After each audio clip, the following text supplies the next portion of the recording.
والفجر وليال عشر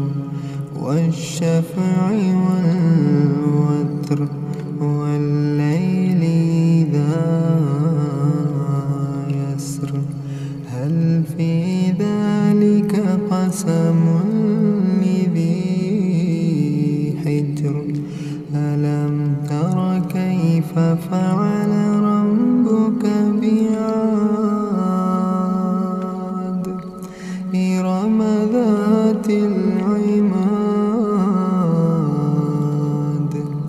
التي لم يخلق مثلها في البلاد وثمود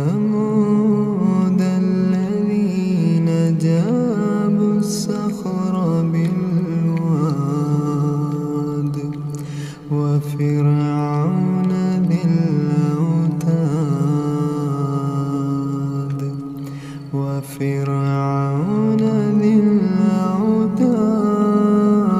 الأوتاد الذين طغوا في البلاد فأكثروا فيها الفساد فصب عليهم ربك سوط عذاب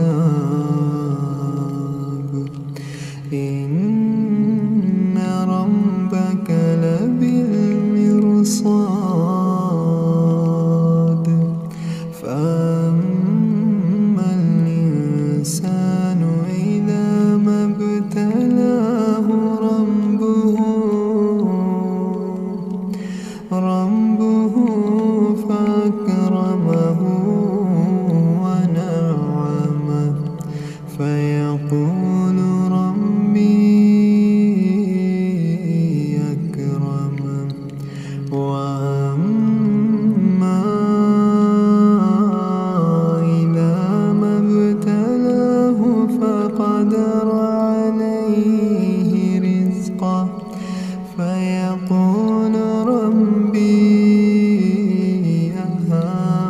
أهانن كلا بل لا تكرمون اليتيم كلا بل لا تكرمون اليتيم ولا تحاضون على طعام المسكين وتأكلون التراث أكلا لما وتحبون المال حبا جما وتحبون المال حبا جما كلا إذا دكت الأرض دكا دكا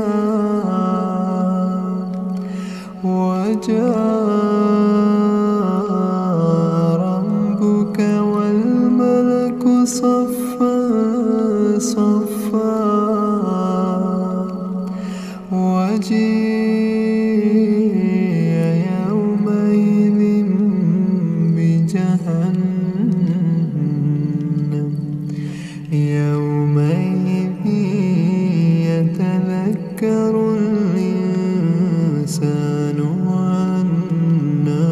له الذكرى يقول يا ليتني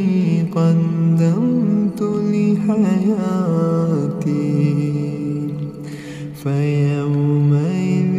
لا يعذب عذابه أحد ولا يوثق وثاقه أحد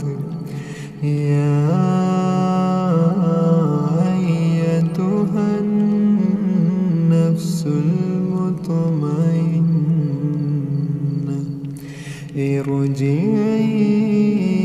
إلى ربك راضية مرضية فادخلي في عبادي